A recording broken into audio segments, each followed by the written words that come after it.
do Senhor, amém, igreja? Nós estamos nos aproximando, então, irmãos, de uma data muito importante para a igreja. Em 31 de outubro, na quinta-feira, a Reforma Protestante completará seus 507 anos.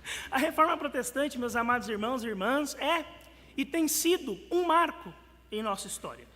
Um marco que nos lembra sempre de voltarmos às Sagradas Escrituras e nela, e somente nela, buscarmos as verdades transformadoras de Deus. Dito isso, eu gostaria agora que os irmãos, então, e as irmãs abrissem suas Bíblias comigo na carta do apóstolo Paulo aos Romanos, no capítulo 8. Romanos, epístola aos Romanos, capítulo 8. Nós leremos os versos 19 a 22. Romanos, capítulo 8, versos 19 a 22. Amém? Diz assim, então, a palavra do nosso Deus. A ardente expectativa da criação aguarda a revelação dos filhos de Deus, pois a criação está sujeita à vaidade, não voluntariamente, mas por causa daquele que a sujeitou, na esperança de que a própria criação será redimida do cativeiro da corrupção para a liberdade da glória dos filhos de Deus. Porque sabemos que toda a criação, a um só tempo, geme e suporta angústias até agora. Este trecho de Romanos faz parte de um argumento maior de Paulo sobre a esperança da redenção e a glória futura, tanto para a humanidade quanto para a criação de Deus, destacando a expectativa da libertação final de todas as coisas. A criação aqui é descrita por Paulo como se ela tivesse consciência, aguardando ansiosamente a revelação dos filhos de Deus. E o grande apóstolo faz questão de destacar como a natureza está inclusa no plano redentor de Deus, sugerindo que não apenas os seres humanos, mas também o mundo natural participa desse drama da redenção. Paulo escreveu a carta aos Romanos em um período de opressão do Império Romano, onde a realidade política e social impactava fortemente os cristãos e as demais comunidades. Ele abordou uma comunidade que sofria pressão externa, com perseguição e desigualdade. Esse contexto ajuda a entender a linguagem de sofrimento e a expectativa de libertação que ele usa para descrever a criação e a humanidade. A criação sujeita à vaidade ou futilidade, como algumas traduções falam, reflete uma visão de mundo onde não só o homem, mas a própria natureza também experimenta os efeitos do afastamento de Deus.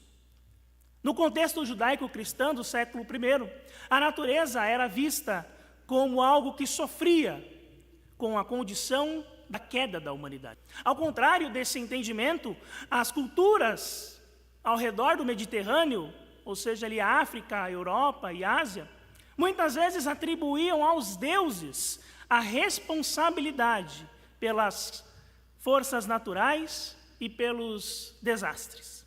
E nós poderíamos estender esse entendimento para nós até os dias de hoje. Infelizmente, milhões e milhões de pessoas, inclusive aqueles que se dizem cristãos, atribuem a Deus a responsabilidade pelos desastres ambientais que estamos vivendo.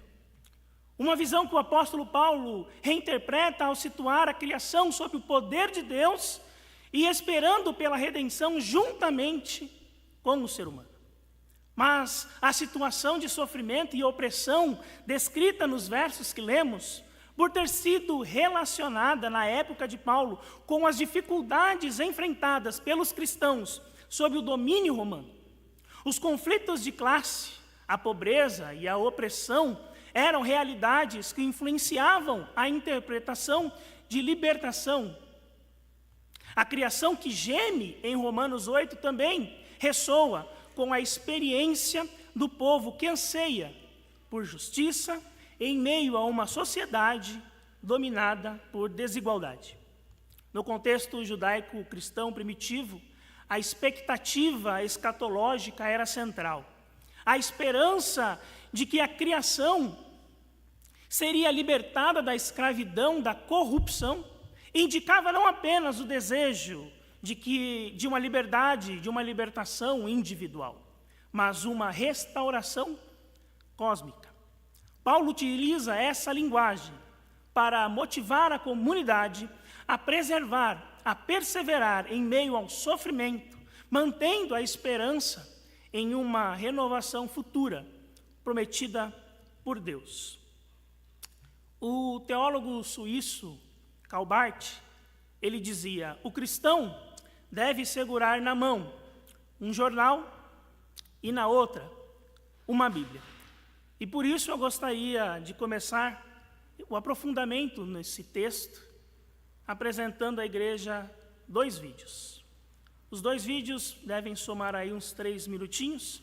Vou pedir, pessoal, para a Meg colocar o primeiro vídeo, por gentileza. Os últimos 3 meses foram de tempestades e chuvas recordes em vários países. Segundo as Nações Unidas, fenômenos que foram previstos com antecedência. No Quênia, cidades inteiras estão debaixo d'água há 3 semanas. A previsão é de que a chuva forte persista até o fim do mês. 238 pessoas morreram e mais de 160 desapareceram nas inundações desde março. A Defesa Civil ordenou a retirada imediata de quem mora perto de rios.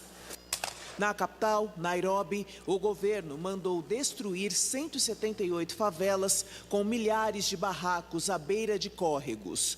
O objetivo é impedir que os moradores voltem quando a água baixar. A população reclama do abandono e acusa as autoridades de agirem para expulsar os pobres dos centros urbanos. Na Indonésia, o alerta chegou tarde e pegou no meio do caminho quem tentou ir para áreas seguras. A água chegou a 3 metros de altura. Para fugir, só de bote. No sul da China, estradas desabaram por causa do solo encharcado depois de dias seguidos de tempestades. Na Rússia, o rio Ishin, que também corta o Cazaquistão, está 11 metros acima do normal. Nos Estados Unidos, no Texas, também chove há semanas. A água subiu 1 metro em vários lugares. Texanos, que já passaram dos 60 anos, afirmam, surpresos, nunca terem vivido situação parecida.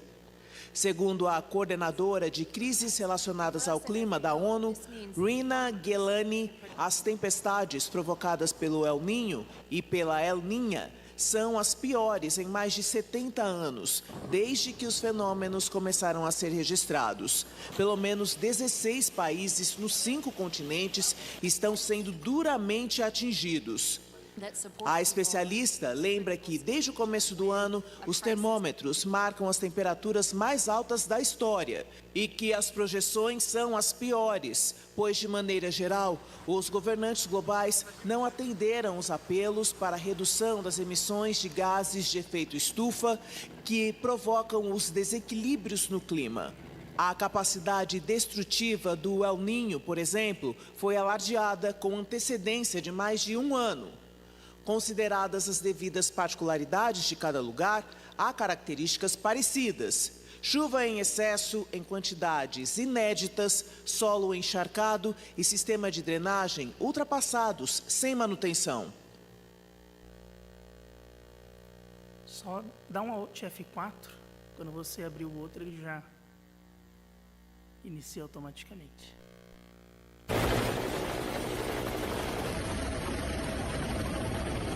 A balsa quebrou. Meu Deus.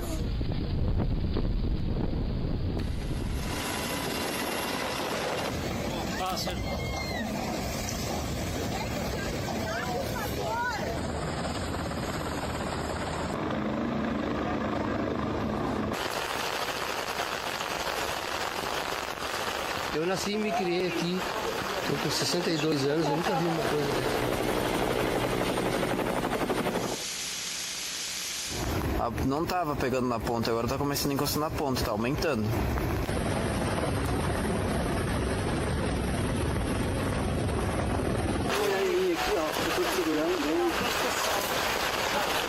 as coisas tudo boiando. Não consegui me organizar ainda daquela do ano passado, agora vem outra, derruba tudo de novo.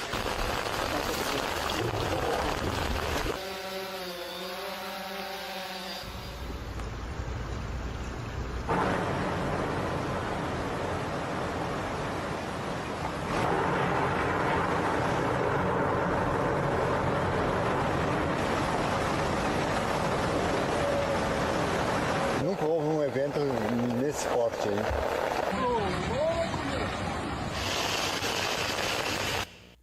Esses 2 vídeos referem-se a acontecimentos ocorridos nos 4 primeiros meses desse ano. O primeiro dos vídeos, mostra acontecimentos no mundo, ao redor do mundo. E o segundo, especificamente, no Rio Grande do Sul, nós pudemos acompanhar de longe, pela televisão, o conforto de nossas casas. Queridos irmãos e irmãs, os movimentos protestantes originados a partir da Reforma, em contraposição ao catolicismo centralizado e autoritário, enfatizam a liberdade de expressão e o livre exame das Escrituras com a tradução da Bíblia para a língua do povo. Os protestantes postulavam a competência do indivíduo diante dos textos sagrados e uma espiritualidade renovada, não mais vinculada ao pagamento de indulgências, votos e promessas, mas motivada pela graça e pela fé em Cristo. Nesse contexto, a chamada teologia natural e o estudo em geral das manifestações de Deus através da natureza e da consciência humana ganharam um novo fôlego. E a luta contra a expansão do protestantismo, a Igreja Católica, por sua vez, enfatizou a obediência à autoridade religiosa. Essa ênfase condenava teologias baseadas em fontes externas à Igreja, como a natureza e a razão, que poderiam levar a conclusões independentes, suspeitas e heréticas. O protestantismo, por sua vez, também atacou a autoridade institucional da Igreja Católica, declarando a superioridade autoritativa das Escrituras Sagradas, o sola Scriptura, e a dignidade da razão humana e do livro da natureza, isto é, as evidências da verdade divina no mundo natural. Aliás, é digno de nota que a nossa confissão de fé de Westminster, escrita entre os anos de 1643 a 1649, comece com uma paráfrase do texto de Romanos, capítulo 1, verso 20. A evidência de Deus na natureza. João Calvino formulou a primeira noção moderna sobre a mordomia da terra e estabeleceu uma visão aberta sobre o estudo da natureza. Um dos argumentos básicos do calvinismo é a crença absoluta na soberania de Deus e na depravação total da humanidade como efeito do pecado original. Os seres humanos são todos pecadores e a natureza passou a sofrer as consequências do pecado humano. Em 1741, nos Estados Unidos, o pregador puritano, filósofo e teólogo calvinista Jonathan Edwards expressou suas visões sobre a soberania de Deus, a corrupção do ser humano, a bondade da terra e a mordomia no seu conhecido sermão intitulado Pecadores nas mãos de um Deus irado, posteriormente publicado em livro, também com o mesmo título. E nesse sermão, o reverendo Jonathan Edwards, dirigindo-se à sua igreja, ele diz, o discurso é duro: se não fosse pela vontade soberana de Deus, a terra não te manteria um momento, porque você é um peso para ela. A criação geme por sua causa. A criação está sujeita ao laço da sua corrupção, mas não de bom grado.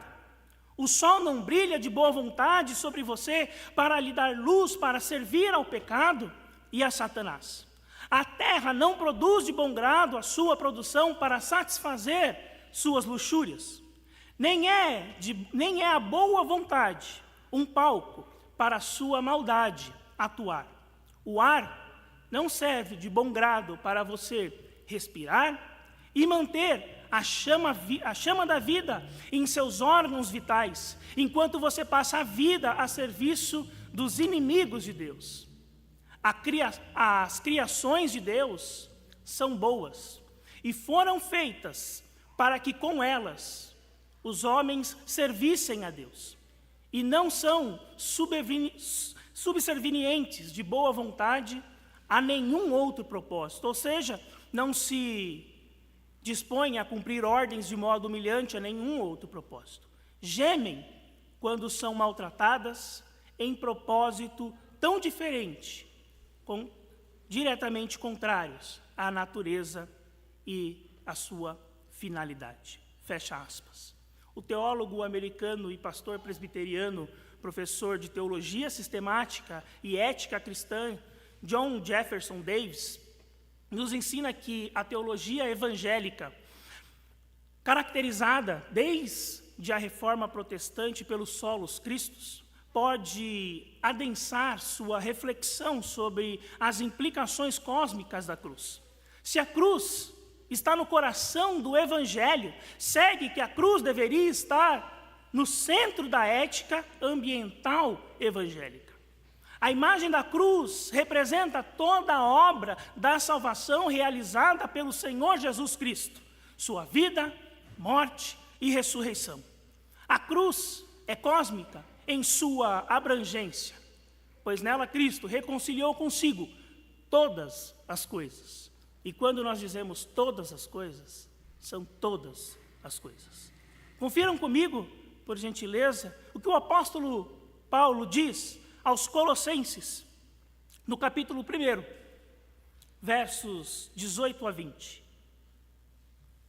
Carta de Paulo aos Colossenses, a igreja de Colossos, capítulo 1, versos 18 a 20.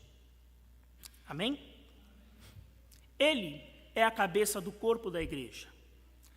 Ele é o princípio, o primogênito entre os mortos, para em todas as coisas ter a primazia, porque aprouve a Deus que nele residisse toda a plenitude, e que, havendo feito a paz pelo sangue da sua cruz, por meio dele, reconciliasse consigo mesmo todas as coisas, quer sobre a terra, quer nos céus. E Paulo vai concluir esse raciocínio em sua segunda carta aos Coríntios. Abram comigo, segunda epístola de Paulo aos Coríntios, no capítulo 5, versos 18 a 20. Segunda carta de Paulo aos Coríntios, capítulo 5, versos 18 a 20. Ele vai dizer que a própria igreja recebeu o ministério da reconciliação, pois somos nós os embaixadores de Cristo na terra. Confiram comigo, então. Ora, tudo provém de Deus, que nos reconciliou consigo mesmo, por meio de Cristo, e nos deu o ministério da reconciliação. A saber, que Deus estava em Cristo reconciliando consigo o mundo, não imputando aos homens as suas transgressões, e nos confiou a palavra da reconciliação. De sorte que somos embaixadores em nome de Cristo, como se Deus exortasse por nosso intermédio. Em nome de Cristo, pois, rogamos que vos reconcilieis com Deus.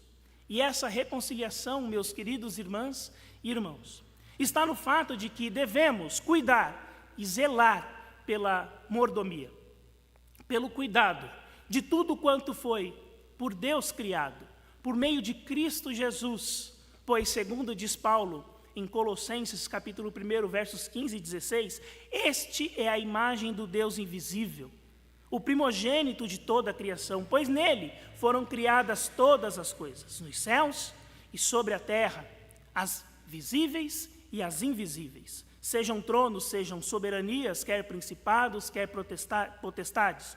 Tudo foi criado por meio dele e para ele. Toda a criação, então, irmãos, foi afetada pelo pecado e toda a criação necessita de reconciliação que só existe em Jesus, de quem somos nós, embaixadores, representantes, logo, agentes, promotores dessa reconciliação. Refletir a imagem de Deus e como os cristãos, a imagem de Cristo é fundamentalmente viver pelos princípios bíblicos e defendê-los pela justiça. Também é importante ressaltar que a teologia, a justiça e a piedade não são paralelos. Antes, ao contrário, ao invés disso, a salvação e a consequência da vida piedosa tem como sua base o conceito bíblico de justiça e compaixão. E o destino do ser humano e de toda a criação se define pela justiça de Deus. Alegrem-se os céus e a terra exulte. Diga-se entre as nações, reina o Senhor. Ruja o mar e a sua plenitude, folgue o campo e tudo o que nele há. Regozijem-se nele as árvores do bosque na presença do Senhor, porque vem a julgar a terra. Rendem graças ao Senhor, porque ele é bom, porque a sua misericórdia dura para sempre, diz primeiro livro de Crônicas, capítulo 16, versos 31 a 34. Mas, infelizmente, esse não tem sido o entendimento de muitos. E na contramão da responsabilidade para com a criação de Deus, estão aqueles cuja crença em uma apocalíptica do fim dos tempos acaba desincentivando a preocupação pelo aquecimento global ou quaisquer outras preocupações ambientais, pelo simples fato de que a destruição deste mundo é inevitável. No entanto, aqueles que partilham desse lamentável e precário entendimento não levam em conta as múltiplas referências bíblicas sobre a redenção e a reconciliação atual de toda a criação. Francis Schaeffer, falecido em 1984, foi um ex-agnóstico que se tornou pastor presbiteriano. Em seu livro Poluição e Morte do Homem, ele diz, abre aspas, a coisa infeliz sobre isto é que, na realidade, os cristãos ortodoxos frequentemente não tiveram uma percepção melhor sobre estas coisas do que os incrédulos. A morte da alegria na natureza está conduzindo à morte da própria natureza. Lynn White Jr. foi professor de História Medieval em Princeton, nos Estados Unidos, e nos anos 60, um artigo intrigante feito por ele, traduzido como As Raízes Históricas da Nossa Crise Ecológica, foi publicado na revista Science. Nesse artigo, ele argumenta que a crise ecológica é uma falta e uma falha no cristianismo. Ele baseou as suas alegações em uma visão prejudicial da natureza no fato de que o cristianismo ensina que o homem tem domínio sobre a natureza e, consequentemente, o homem tem tratado a natureza de um modo destrutivo. De fato, infelizmente, o conceito incutido na ordenança bíblica de Gênesis, capítulo 1, versos 26 a 28, sobre o homem dominar sobre toda a criação, tem sido interpretado por muitos de forma equivocada, na contramão da mordomia, o que, de fato, é a mensagem do texto, a mordomia.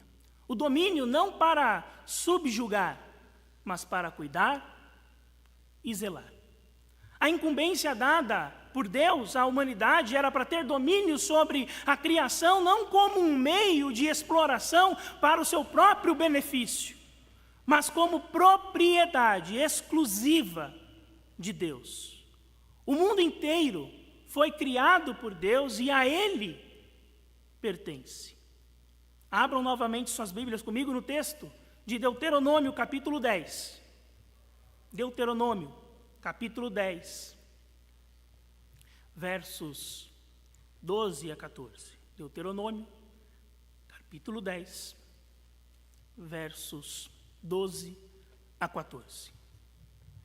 E diz assim a palavra de Deus: Agora, pois, ó Israel, que é que o Senhor requer de ti?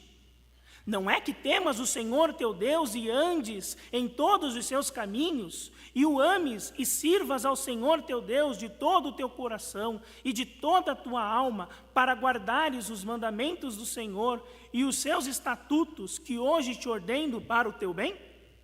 Eis que os céus e os céus dos céus são do Senhor teu Deus, a terra e tudo o que há nela. Tão somente o Senhor se afeiçoou a teus pais para os amar. A vós outros, descendentes dele, escolheu de todos os povos, como hoje se vê. Circuncidai, pois, o vosso coração, e não mais endureçais a vossa cerviz. Ao profeta Jeremias, Deus diz no capítulo 27, não precisa abrir, Deus diz no capítulo 27, verso 5, Eu fiz a terra, o homem e os animais que estão sobre a face da terra, com o meu grande poder e com o meu braço estendido, eu os dou àquele a quem for justo.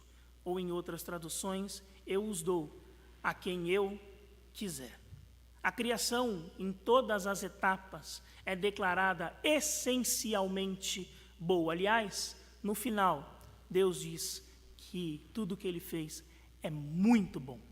A beleza da criação aponta para um vínculo íntimo e até pessoal entre a criação e o Criador, mesmo sendo os dois distintos.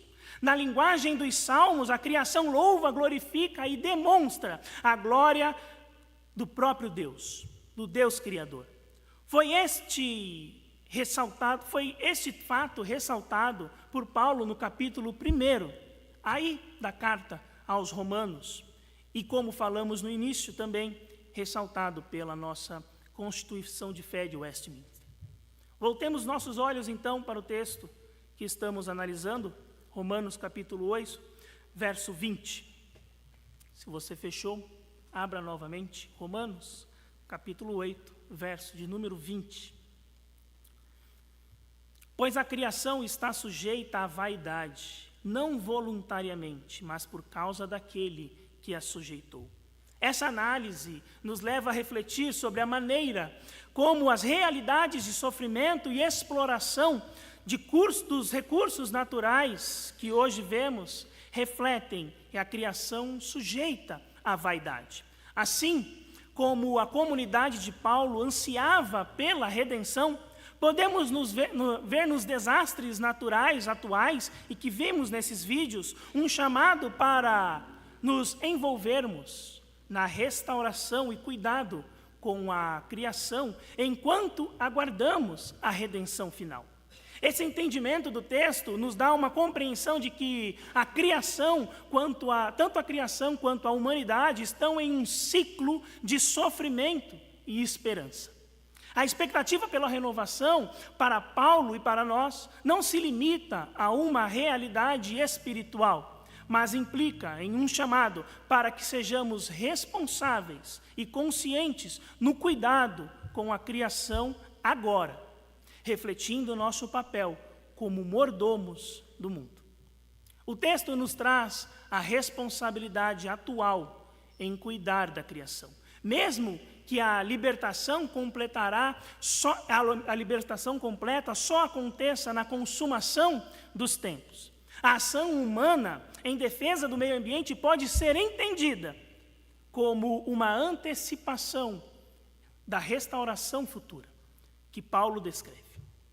Ora, se a criação é juntamente com o ser humano parte integrante do plano redentor de Deus, isso não só nos chama a aguardar a restauração final, mas também a atuar como agentes da preservação, renovação e reconciliação, provendo a justiça enquanto vivemos o já e o ainda não da redenção.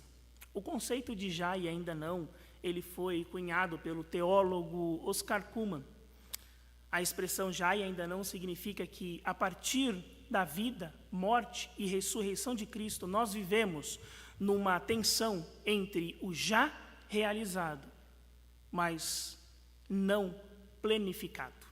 Ou seja, já estamos junto com a criação, salvos, porém, ainda não abarcamos toda a plenitude da salvação. Por isso, devemos compreender que o evento conciliar é já, mesmo que ainda não alcancemos em sua plenitude. Já no verso 21 de Romanos, capítulo 8, Paulo diz: na esperança de que a própria criação será redimida do cativeiro da corrupção para a liberdade da glória dos filhos de Deus. A abrangência e eficácia da sua redenção ultrapassa a humanidade, atingindo a criação toda. Este propósito de redenção em Cristo para todas as coisas é grandemente desconhecido ou ignorado em favor de uma visão de salvação pessoal para a humanidade e exclusivamente para a humanidade. A visão mais estreita da redenção, junto com uma escatologia de destruição, desemboca em uma visão missionária da igreja largamente popular. Em um barco navegando por um dilúvio destruidor, com a tarefa de resgatar alguns poucos do desastre iminente para uma eternidade não material. Mas qual é, então, a perspectiva bíblica da missão da igreja em relação à responsabilidade socioambiental? Ela é eclesiológica e ética. Como dito acima, o conceito de missão salvífica da igreja depende do conceito anterior à justiça e compaixão de Deus, que são temas bem desenvolvidos nas Escrituras. O que estamos testemunhando, meus amados irmãos e irmãs, seja nas enchentes no estado de São Paulo ou nos furacões dos Estados Unidos, não é apenas uma questão de desastre natural, não, mas uma consequência do desequilíbrio ecológico causado pela ação pecaminosa da humanidade, o ser humano. Assim como a reforma buscou resgatar a verdade e a justiça na igreja, hoje somos chamados também a arrepender de como temos tratado a criação. A igreja não pode perder a sua dimensão profética, tampouco rejeitá-la, pois se assim nós o fizermos, a igreja está fadada à esterilidade. Assim como se a igreja perder a sua voz profética, ela será não mais do que aquela figueira infrutífera que simplesmente está ocupando o solo indevidamente. Às vésperas de comemorarmos a reforma, somos lembrados que a verdadeira fé sempre conduz à ação. Assim como os reformadores desafiaram as práticas corruptas da igreja, somos desafiados a repensar nossa relação com a criação. As tragédias causadas pelas enchentes, ventos e furacões nos mostram que a crise climática é também uma crise espiritual. Devemos perguntar como estamos falhando em nossa responsabilidade de cuidar da criação de Deus.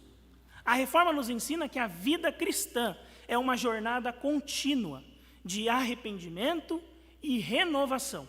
Isso significa que devemos buscar formas práticas de cuidar do meio ambiente, redução de desperdício, apoio a políticas de preservação e tudo isso como expressão de nossa fé e esperança em Deus. Assim como a criação aguarda ansiosamente por sua libertação, também nós devemos ansiar pela restauração de todas as coisas, vivendo de maneira responsável e justa agora. Que neste tempo de reforma possamos refletir as nossas vidas, que possamos reformar as nossas vidas, nossas atitudes e nosso relacionamento com a criação de Deus, sendo mordomos fiéis, aguardando a redenção completa. E eu quero finalizar esse sermão lendo um lindo poema escrito pelo rei Davi, no Salmo de número 19. Eu vou ler na nova versão transformadora, então vai estar um pouco diferente da sua Bíblia, então, se quiser somente ouvir. Diz assim, então, esse lindo poema, essa linda canção escrita pelo rei Davi. Os céus proclamam a glória de Deus. O firmamento demonstra a habilidade de suas mãos. Dia após dia, eles continuam a falar. Noite após noite, eles o tornam conhecido. Não há som nem palavras, nunca se ouve o que eles dizem. Sua mensagem, porém, chegou a toda a terra, e suas palavras aos confins do mundo. Deus preparou no céu uma morada para o sol. Dela, o sol irrompe como noivo depois do casamento. Alegra-se como o valente guerreiro em seu caminho. O sol nasce numa extremidade do céu e realiza seu trajeto até a outra extremidade. Nada pode se esconder do seu calor.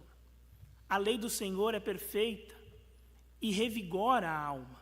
Os decretos do Senhor são dignos de confiança e dão sabedoria aos ingênuos. Os preceitos do Senhor são justos e alegram o coração. Os mandamentos do Senhor são límpidos e iluminam a vida. O temor do Senhor é puro e dura para sempre. As instruções do Senhor são verdadeiras e todas elas são corretas. São mais desejáveis que o ouro, mesmo o ouro puro. São mais doces que o mel, mesmo o mel que goteja do favo. São uma advertência para o teu servo, grande recompensa para quem os cumpre. Quem é capaz de distinguir os próprios erros? Absolve-me das falhas que me são ocultas. Livra teu servo dos pecados intencionais. Não permitas que me controlem. Então serei inculpável e inocente de grande pecado. Que as palavras da minha boca e a meditação do meu coração sejam agradáveis a ti, Senhor, minha rocha e meu Redentor. Que possamos ser uma igreja que prega não só a salvação da alma, mas a renovação de toda a criação. Que Deus seja conosco, que Ele nos ajude.